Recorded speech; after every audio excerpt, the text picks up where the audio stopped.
Good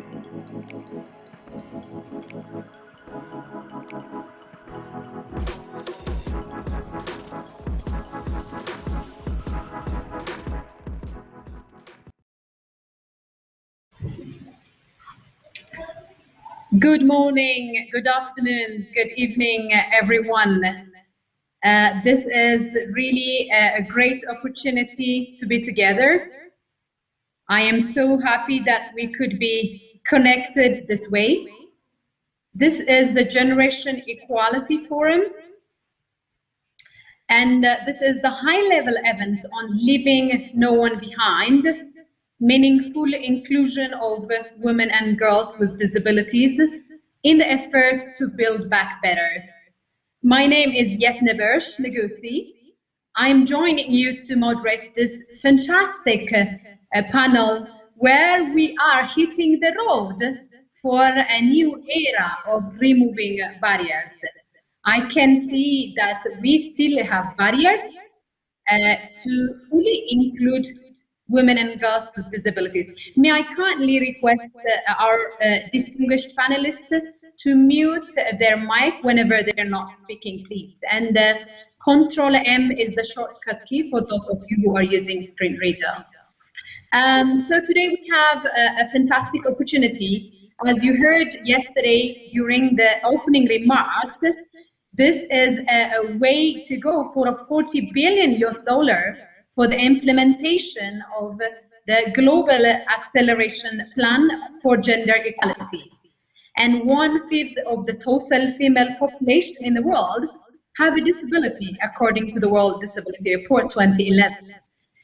We also read that 1 in 5 women have a prevalence of disability or high likely to get a disability, whereas it's 1 in 10 for men. That means we have more women with disabilities than the men with disabilities. This is really fantastic, and I would like to quote Excellency Emmanuel Macron, President of France. I quote, "Through the Generation Equality Forum, France wants to state loud and clear that women and girls' rights are universal, as are all human rights, everywhere, all the time." Unquote. This is true for all of us, and in particular women and girls with disabilities who face multiple discrimination in a state of life of events, including big forums like this one. Physical premises as well as virtual spaces may not be accessible, but we have here champion women with disabilities from Africa and the Asian Pacific to really tell us and share with us their opinions, thoughts on how best we can make the inclusion of women and girls with disabilities. We have Ms. Zhang Heidi from China Disability Federation. We have Florence Indagiri from Uganda, joining us from Uganda, but also the chair of the Human Women Civil Society Advisory Group. But we also have Abia Ekram from Pakistan. We also have Tobika Luana from South Africa. It's so wonderful to have you all in this distinguished floor. And I know that we have been really trying hard to state out accessibility, and we are really looking forward to hear from you. But we also have people who are joining us by video. I have the privilege to tell you that we will be having a video throughout this from the Pacific, from Solomon Islands and Samoa, which is really great. I can't wait to hear the video. But we also have 2 keynote speakers throughout this. Professor Maria Cisterna Soledad, the UN Special Envoy on Disability and Accessibility, as well as Her Excellency Sophia Clausel, who is the Secretary of State from the government of France. It's really wonderful. So I would like, without further ado, I would like to really open up the floor for this distinguished panelists. And I hope you can join with us at the chat. And I thank the UN Women as well as the JEF Secretariat and the government of France for really working to put this up. We know it's not a complex section. We know we have challenges, but we are up for the challenge. We are the ones to work together to remove the barrier and to make it happen. So I would like first to give the floor for Miss Heidi. A good friend of mine, Heidi, as I mentioned, is the chairperson of the China People's Federation. And Heidi, I am always inspired to see your energy everywhere and all your smile. I also know your engagement in Paralympic as well as in Rehabilitation International. But I just want to hear your opinion. The 2030 Agenda aims to achieve fair, sustainable, disability inclusive development, leaving no one behind. Of course, women and girls with disabilities should not be left behind. As an outstanding woman with a disability and a champion of disability, could you please share with us your thoughts on promoting the equality and inclusive development of women and girls with disabilities? My dear, you have 5 minutes and the floor is yours.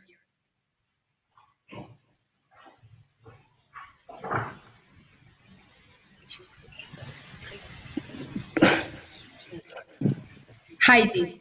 Hello, the floor everyone. is yours. Thank you very much. Having seen you for a long time. I'm very glad to attend this significant event. I appreciate that the forum sets up such a panel discussion on women and girls with disabilities. I was paralyzed at the age of 5. I pleaded with my mom to take me to school. Yet, 56 years ago, schools wouldn't accept children with disabilities. I felt so lonely and helpless. When I started to learn by myself, and later I became a professional writer, I still recall the novel Jane Eyre, which I read when I was a teenage girl. Jane said, we are equal. Yes, I was eager to learn hard and live like other girls. Today, I'm proud to say I did it. Growing from a young girl with a disability to a champion leading the work on disability in China, I feel daily the difficulties and the pains women and the girls endure. There are 85 million persons with disabilities in China, and about half of them are women and girls. China Disabled Persons Federation was established over 30 years ago.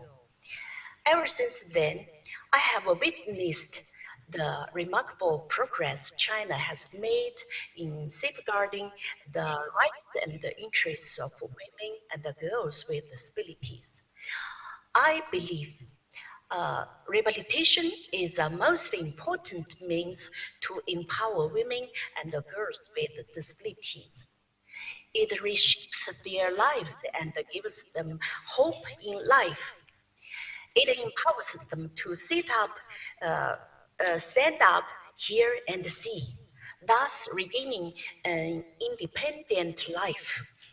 The Chinese government guarantees the rights of persons with disabilities to acquire basic rehabilitation services. Every year, it offers assistive advices to over 2.4 million people with disabilities, and rehabilitation assistance and training to nearly 300,000 children with disabilities. More children with cochlear implants are included in regular schools. We are now building a state-level University of Rehabilitation Sciences in the hope of nurturing high-level professionals. Economic empowerment is vital for the development of women and girls with disabilities. The Chinese government has incorporated disability affairs into the national development plan. We promoted the government to grant living allowances for persons with disabilities in financial difficulty and nursing care subsidy for those with severe disabilities. By now, this policy has covered 26 million people. By the end of 2020, more than 7 million people with disabilities have been lifted out of poverty. I'm so excited about this. The political and social status of women with disabilities have been raised. For instance, in China, about 6,500 persons with disabilities and their representatives serve as deputies to people's congresses or members of people's political consultative conference at different levels. And about 2,100 of them are women. Last fall, China Disabled Persons Federation. Madam Heidi, can I ask you to conclude in half a minute? We issued a stamp. Excuse me, can I ask you to conclude in half a minute? The first of its kind in China, themed on women with disabilities. We also launched an initiative to promote the inclusive development of women and girls with disabilities, which is supported by UN Women, UN SCAP, and Rehabilitation International.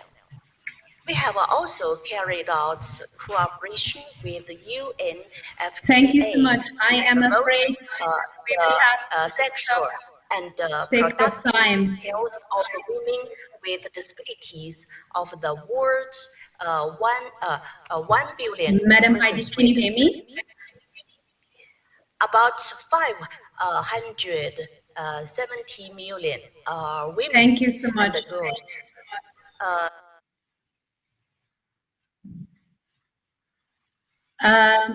Can I ask organizers to communicate with Heidi? I am afraid she is not with us. And I am afraid about time, that we need to give equal time for the other speakers.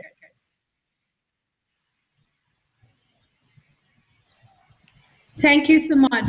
I'm sure there will be other opportunities that we can learn about the points that you raised. I would like now to pass on bringing back from China all the way to Africa, and I would like to give the floor for Florence Ndagiri from Uganda.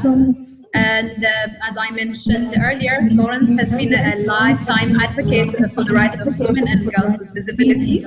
Florence, in your role as a chairperson of the Regional Civil Society Advisory Group in Southern Africa, what, in your perspective, are the 3 top opportunities that exist at the national, regional, and global level to empower women and girls with disabilities and accelerate the implementation of the historic Beijing Declaration and Platform for Action? 5 minutes for you two, and the floor is back to Uganda.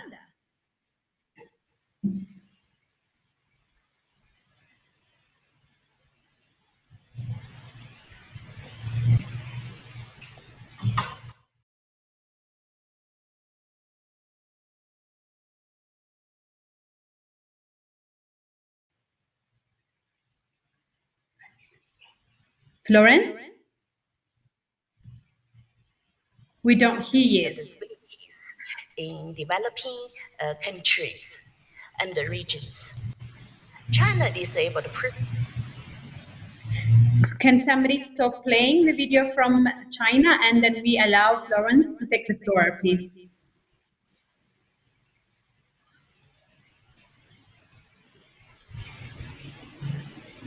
Florence, take the floor, please.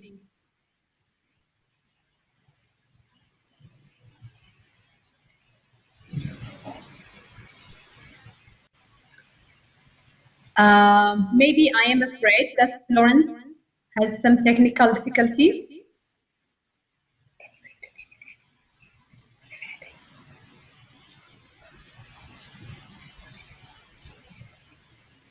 Sorry, I don't hear you.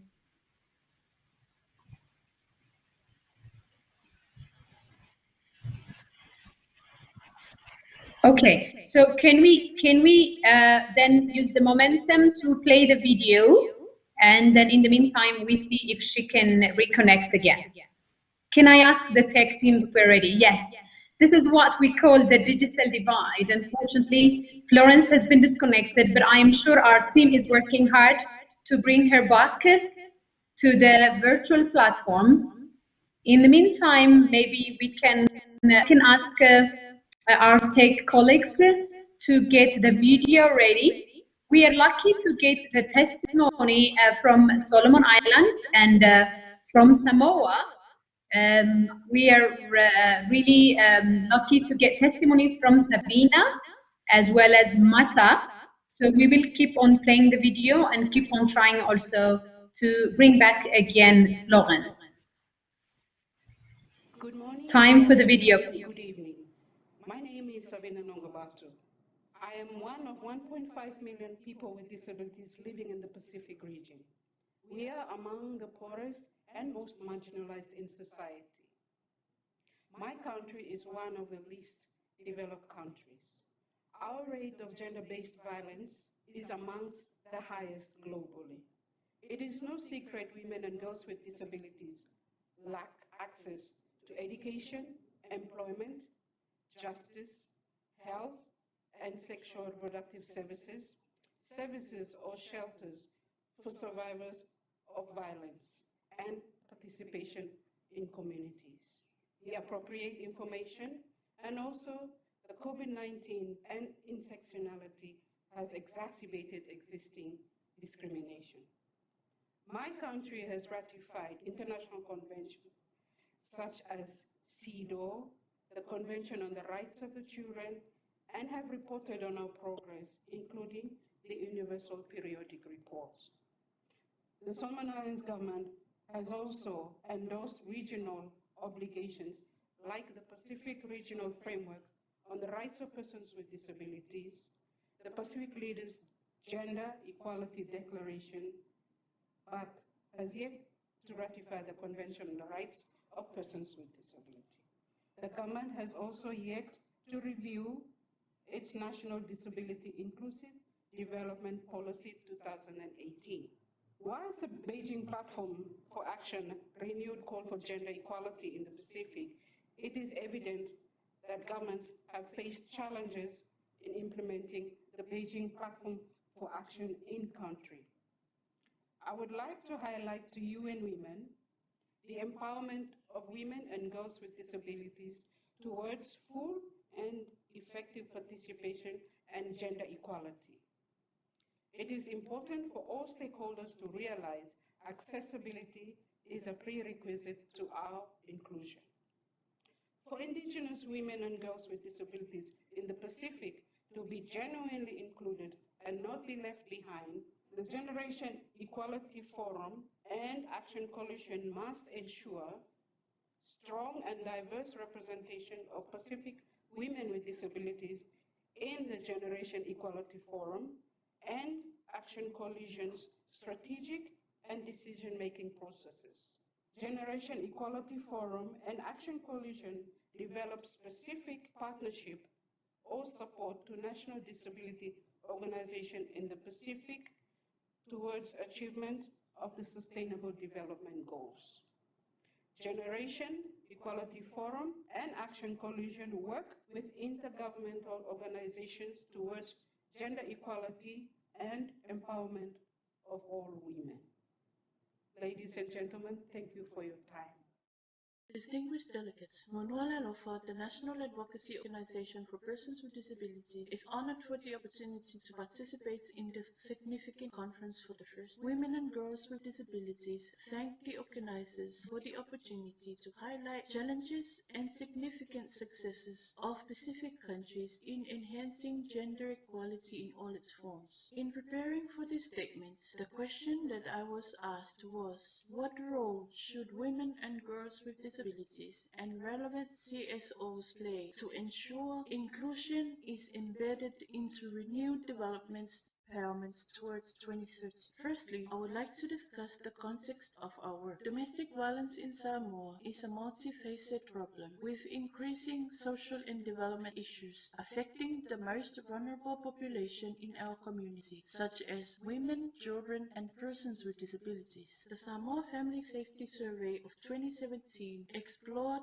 some of the challenges experienced by women and girls in Samoa. The survey identified 60% of women aged 20 and 49 years old who were ever in a relationship have experienced some form of spousal abuse. 46% of those women experienced abuse in the last 12 months. For children, the lifetime rates of experience of violence was 89% for girls and 90% for boys. At Nonoa Lalofa, we believe that representation and participation of women and girls with disabilities must be central in all aspects of work enhancing the rights of women and girls. Our mandate of nothing about us without us governs all that we do. As the National Advocacy Organization for Persons with Disabilities, Nonoa Lalofa remains committed to furthering the rights of women and girls with disabilities. We are governed and led by persons with disabilities and are a female-headed organization, ensuring that empowerment and representation of women and girls with disabilities is central to all that we do. Nonoa Lalofa engages with the Ministry of Women, Community and Social Developments in gender equality efforts in their district plans, ensure representation of women and girls with disabilities in policy developments, and listed in the Ministry's interagency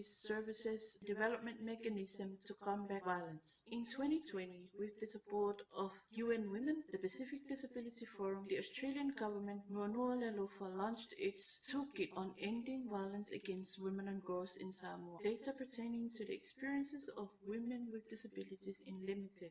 However, in the development of the toolkit, it was identified that 100% of women and girls with disabilities have experienced some forms of violence and abuse. In response to the identified challenges, the toolkit aims to enable trainers of the toolkit to explore their own perception against women and girls with disabilities in the area of violence, raise awareness with participants on violence against women and girls with disabilities using the human rights approach, and build their knowledge on the relationship between privilege, power, gender, and disability.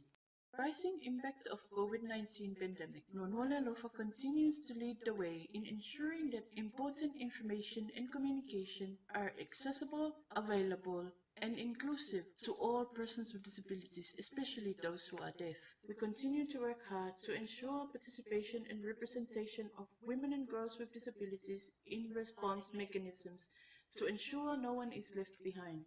There is much work to be done to ensure that women and girls with disabilities are protected against all forms of violence and abuse. Nonoa Lalofa continues to remain committed to ending violence against women and girls, and to continue to work with government, non-government, and community stakeholders to achieve this goal. I thank you.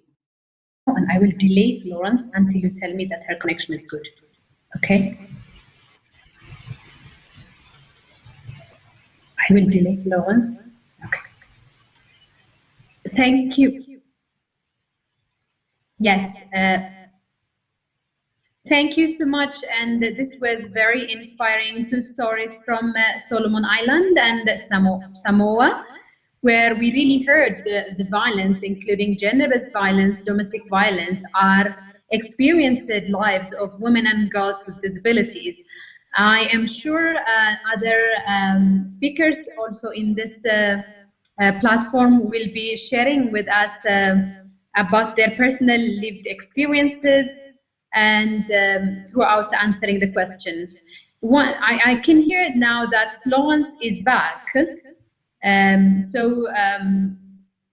I introduced before, Florence is the chair of the Regional Civil Society Advisory Group for UN Women in Eastern and Southern Africa.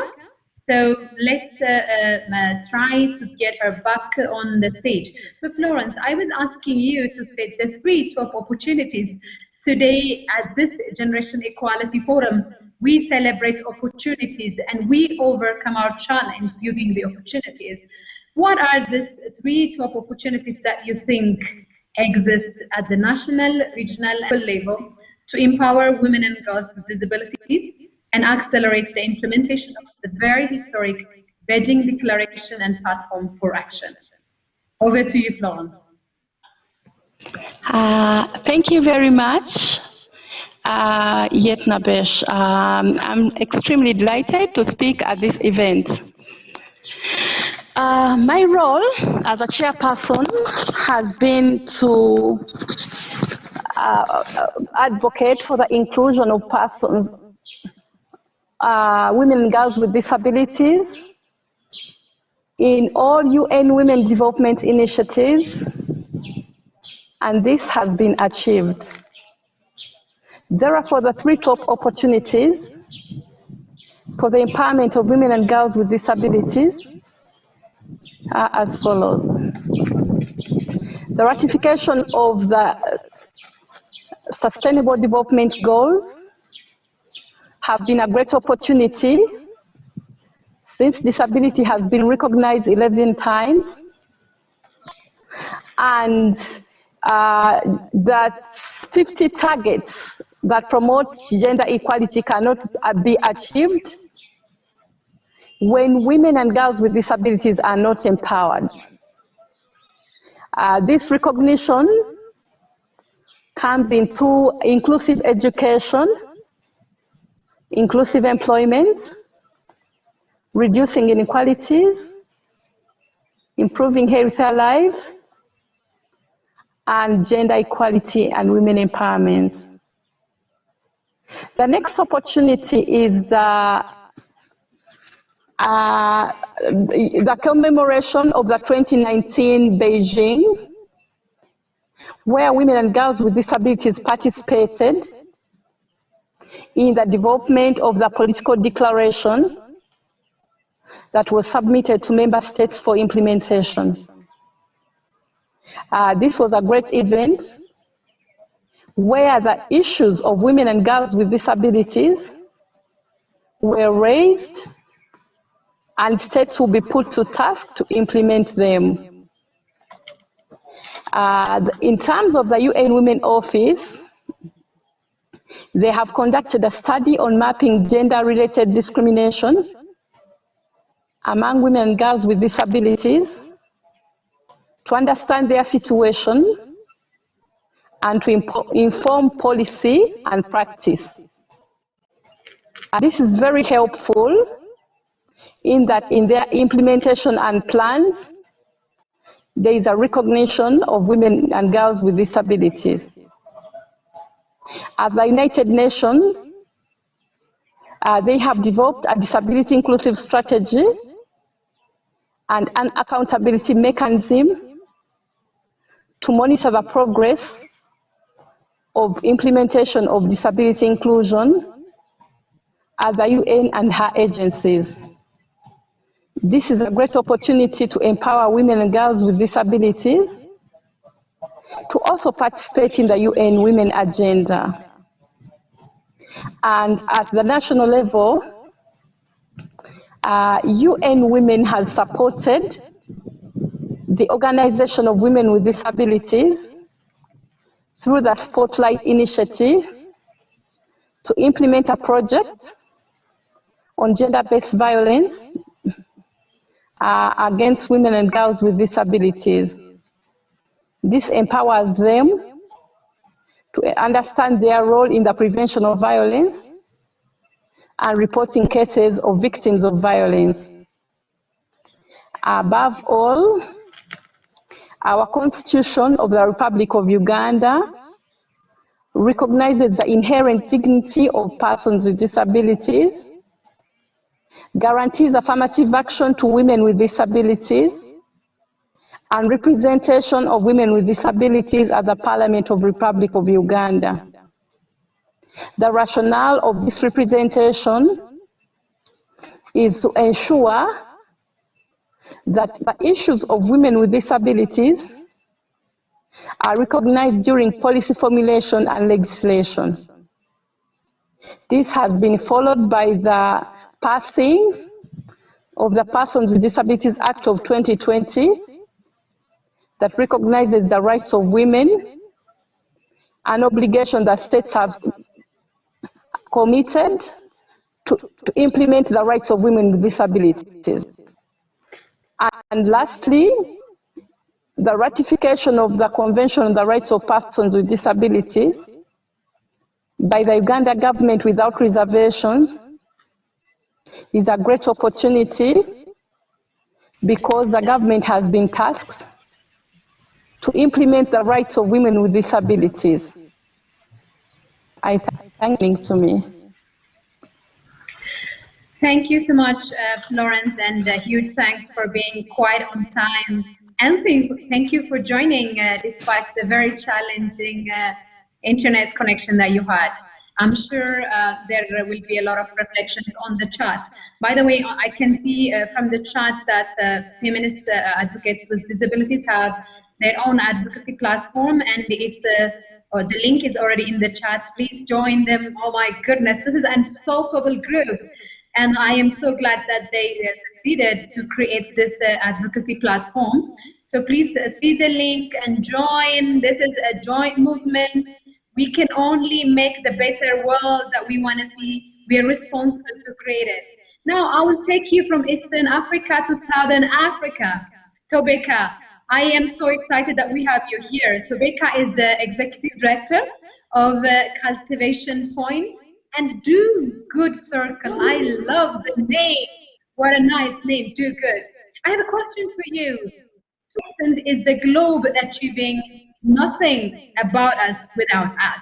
The motto of the disability movement, rallying, calling for the Convention on the Rights of Persons with Disabilities, the CRPD, and in particular, Article 6 on ending discrimination of women and girls with disabilities.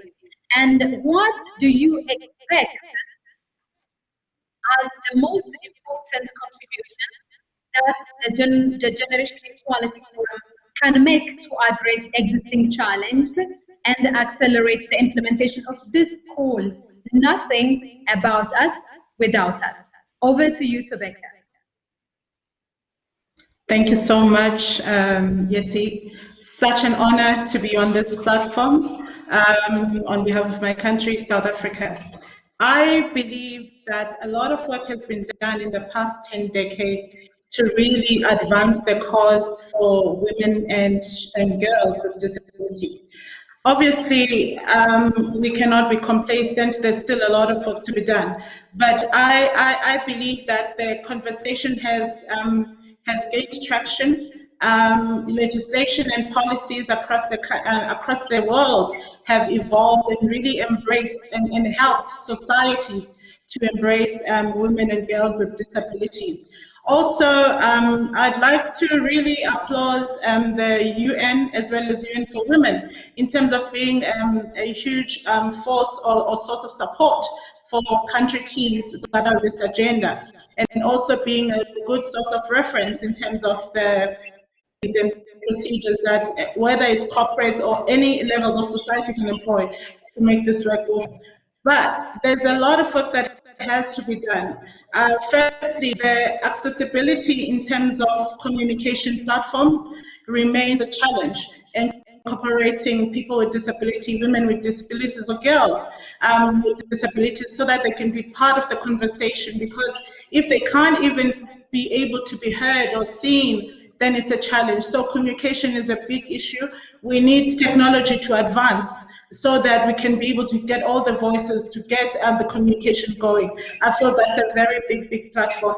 Again, for me, what I'd like to see coming out of the global, out of GEF is the incorporation of the conversation around empowerment of women with disabilities or girls with disabilities into the main conversation of development.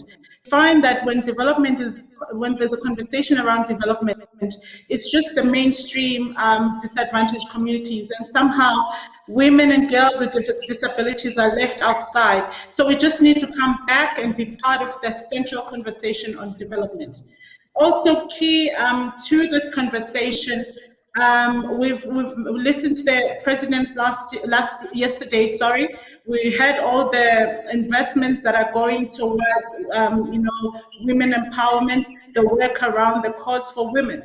We want to see a big chunk of those funds going through the most of the disadvantaged communities, because you will find that the most disadvantaged, most disenfranchised women or girls with disabilities, they are most in remote communities, the most in poor communities.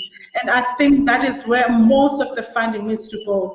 Financing the NGOs or organizations that are doing the work on the ground, helping them with best practice, helping to give them innovative tools so that they can advance and accelerate the work that they do. So I am looking forward to looking at what the funding that has been donated or has been pledged yesterday, how it will actually play out. And as our previous speaker said yesterday, we'll be watching. We want to get adequate updates. We need to agree on the key indicators of progress so that we keep track and everyone is accountable, everyone is held responsible, and we can really see a meaningful shift. Another key area that I'd love us to really tackle following GF is the conversation around the visual language of the world that we want to see. So here, this is how we tackle the biases, the norms. For example, I come from Africa, and there's a lot of stereotypical biases and cultural norms that are a hindrance to how we advance the cause of women with disabilities or girls with disabilities. So the whole issue of the language really needs to bring on board or partner with the creative arts, creative industries, whether it's arts, whether it's music, whether it's broadcasters, whether it's publishers, the storytellers, filmmakers, designers, advertising. We need those creative industries to come on board, so that when they create a visual picture or visual language of what the world looks like, women with disabilities, because the minute people don't see amongst them or in the media they consume, they don't see the visuals of girls and women living with disabilities, they think it's normal for these groups of people not to be part of society, for these groups of people not to participate in society. And honestly, dignity is part of our human rights. We need to be part of the society. We need to live in a society that allows us to interact, that allows us to full human relationships. We need to be able to interconnect. Can you summarize in half a minute? Thank you very much. And I'll finalize and say this. The most important way to empower the women is financial inclusion. We need to have relaxed protocols, credit protocols for women, so that women are empowered enough and they're able to be financial autonomy. They can generate their own income, and that gives them independence, and then that gives them the ability. So financial inclusion and educational inclusion is the principal thing. Thanks so much. Thank you so much, Rebecca. That was so powerful. I hope world leaders will listen to you, telling them that we're watching, we're extremely, and I love the point that you said, exclusion cannot continue being the norm. It can't be normal that women with disabilities and girls with disabilities are excluded from economic empowerment, from political decision making. That was so powerful. Thank you so much, and thank you again. Of course, we have seen that the commitments have already started to come out. We have seen Bill and Melinda Gates committing 2.1 billion US dollar.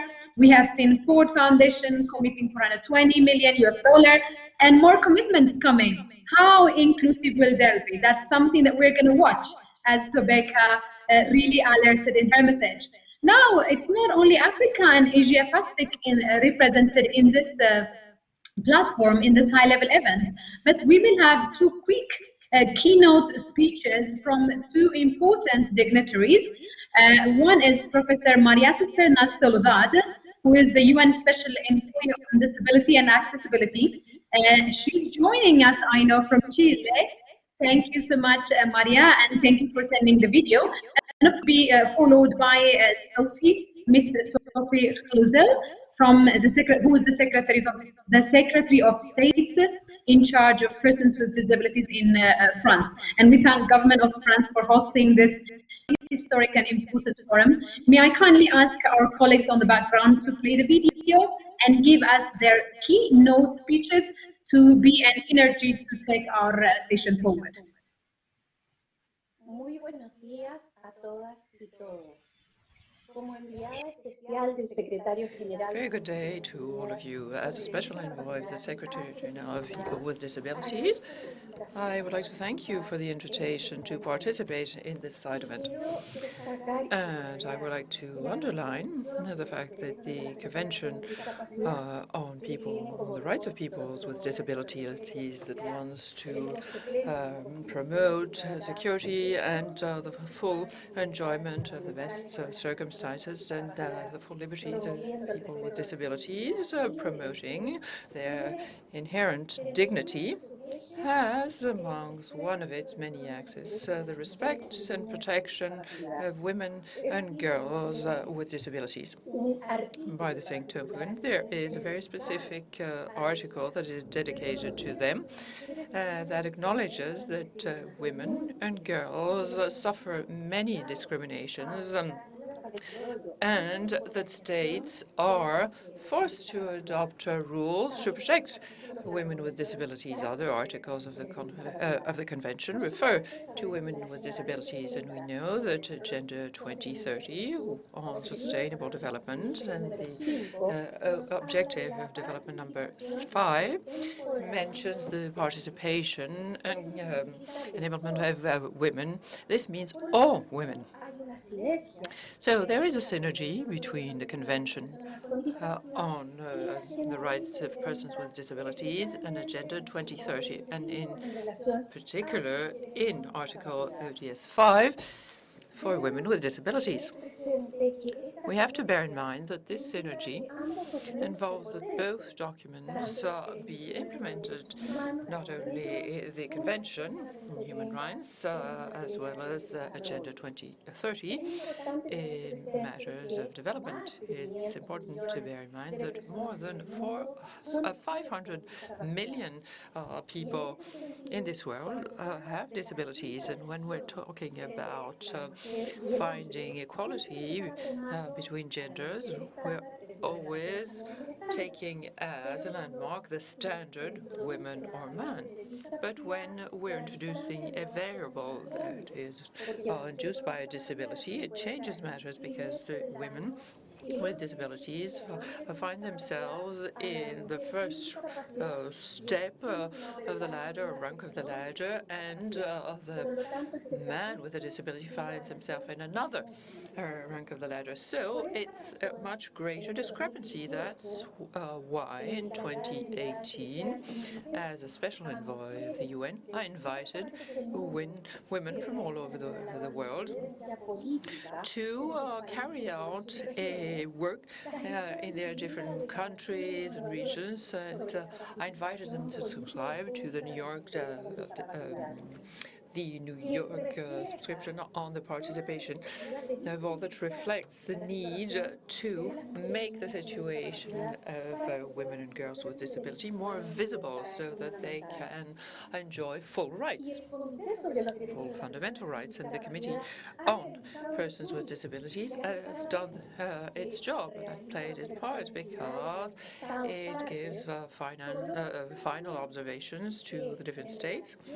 And in relation to the specific article on women with disabilities, we have to take into account the Sustainable Development Goals, and in particular the fifth one I already referred to, the participation of women with disabilities. So we have to extend a call, and a strong call, out to the women, the ministries of women, and to the Commission on the Legal Condition of Women, so that they make the situation of women and girls with disabilities more visible, so that they can exercise their fundamental rights. Nothing about us and nothing without us. And following Agenda 2030, we want to leave no one behind, and we can't keep women with disabilities waiting any longer. Thank you. Good afternoon to all of you. Let me tell you how happy I am to be able to talk about inclusion and disabilities that is organized by UN Women in the framework of the GEF. In 2021, unfortunately, being a woman with a disability often means double whammy. That means discrimination because of gender and an additional discrimination because of disability. So stereotypes affect many women, generally speaking, but even more so because of their disability. A received idea about producing lesser income or being more fragile, and when they have a disability, I mean, this is even worse. So we want to leave no one behind and refuse these stereotypes and received ideas. We want to build a society that is inclusive with all people and for all people. I'm convinced that the forum will contribute to strong and inspiring women who can help and pull each other up while coming from extremely different backgrounds. This is the essence of sisterhood. This approach cannot be taken without the expertise of women who live with disabilities on a daily basis. In France, we wish to place the voice of public policies at the heart of our public policies, and whether the voice stems from associations or from themselves. We also place at the heart of our public policies those initiatives that originate from the field and administrative regions. I'm thinking in particular of the Handy Jinico initiative, which makes it possible for midwives to intervene where people with disabilities reside. This gynecological follow-up is often the first one for some women. This is a major issue, both in terms of public health, but also in terms of women's empowerment over their own body. And I would also like to extend a call out to all women working self-employed, collaborators, employees in companies. I need role models. Let us remember that 80% of disabilities are not visible. I need women to talk about their disabilities, to make other people want to work, and helping them dare find a job. We must promote these projects, work at all government level with territories, associations, people, governments for the autonomy of people. We need to think about disability in a cross-sectional way. This is why in France, the Secretary of State in charge of disabled people is directly attached to the Prime Minister to inject this inclusive momentum into all of our decisions, into our public policies. Because, as we are used to saying in France, when disability advances, it's society as a whole that advances. Thank you. Thank you so much for both keynote speakers. As we heard in Spanish from Maria Soledad Cisternas, muchas gracias, and we are very grateful for Ms. Sophie Cluzel. And I am so glad that you both touched on the cross-sectoral nature of disability inclusion, about the need to invest in our public health systems to become inclusive, in particular about the need to access for sexual and reproductive health. It's all, we know that it's a work in progress. And by the way, I'm so glad that we have more than 40,000 people who have joined the Generation Equality Forum. And this session is not a side event. We're not put on the side. This is a high-level event that you're joining for women and girls with disabilities to make their voices heard, views counted on. I can see from the chat a lot of comments about the need for economic empowerment, financial inclusion. I agree fully. Article 27 of the Convention talks about it, and it matters for women and girls with disabilities. Now, I would like to take you to Pakistan and my sister, Abia Akram, who is the director for the National Women with Disabilities Forum in Pakistan.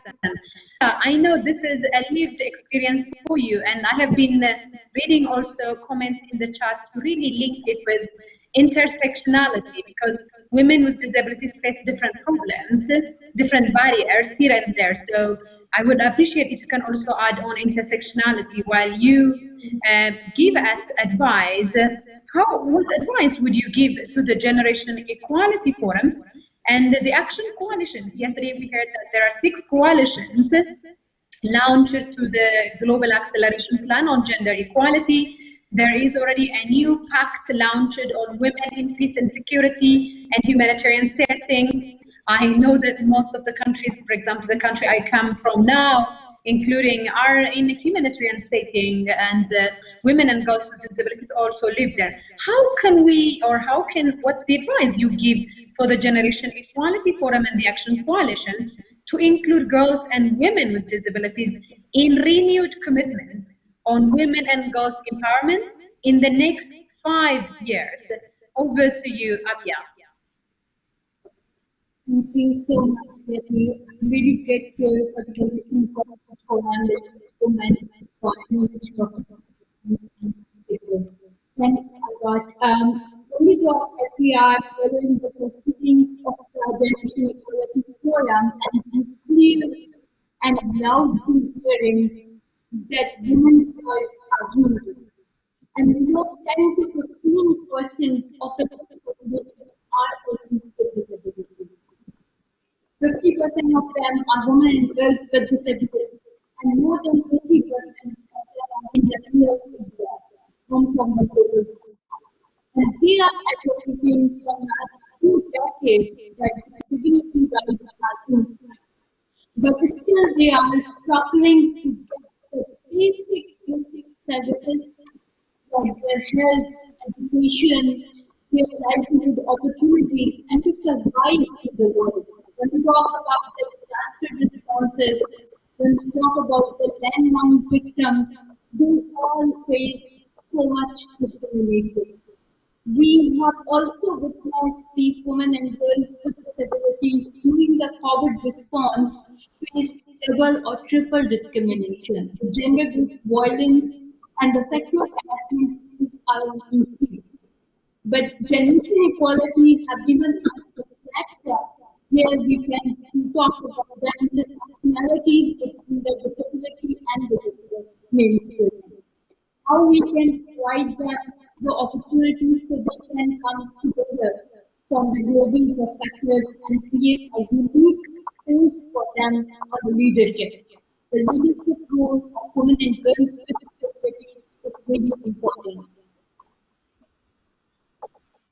How we can provide that leadership and understanding that the more management from the data aggregation, the budgetary allocation, and also the references on the UN Convention on the Rights of Persons with Disabilities, the Sustainable Development Goals, and the BC.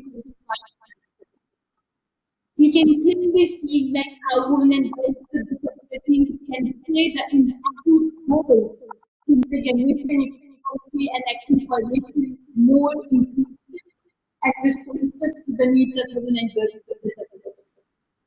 At all levels, we can provide strategic input including from the high-level events at the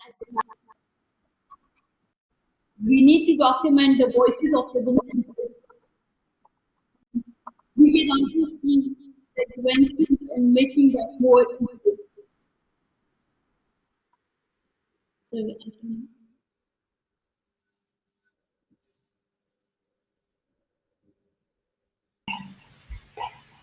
Abia, is there any way that you can try to improve quality of your voice? I know you're giving us so powerful messages, but I see on the chat that if you can use a headphone or so, because we really don't want to miss any single word from your conversation.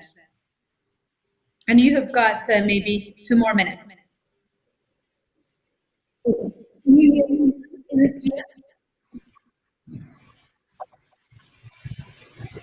You can continue if you are ready, and then do what you can to improve the quality. And thank you so much for all the effort. I know it's painful. Yeah. Yeah, if you can conclude, please, in 1 minute. From the generation equality program, we can provide the opportunities to women and girls with disabilities. They can have the unique space for the leadership, for the engagement of the generation equality programs at all levels. Okay. So they can be of their disabilities, the implementation plan, Unfortunately, women and girls with disabilities, education and equality is not really improving, Abhiyan. And I am getting a time sign from the organizers. I'm really, really sorry, and I know this is equally important. The sound has been really terrible. So I'm sure the organizers will find a way to post the speeches and in the website, in the platform.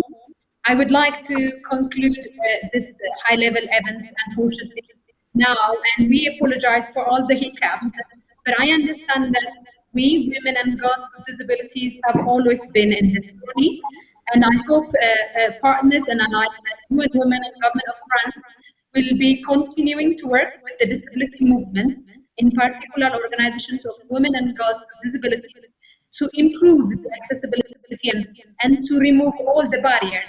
In the coming 5 years, we want to see a better inclusive feminism movement where we can contribute our best, where the feminism movement will be able to untap the 20% of its population potential.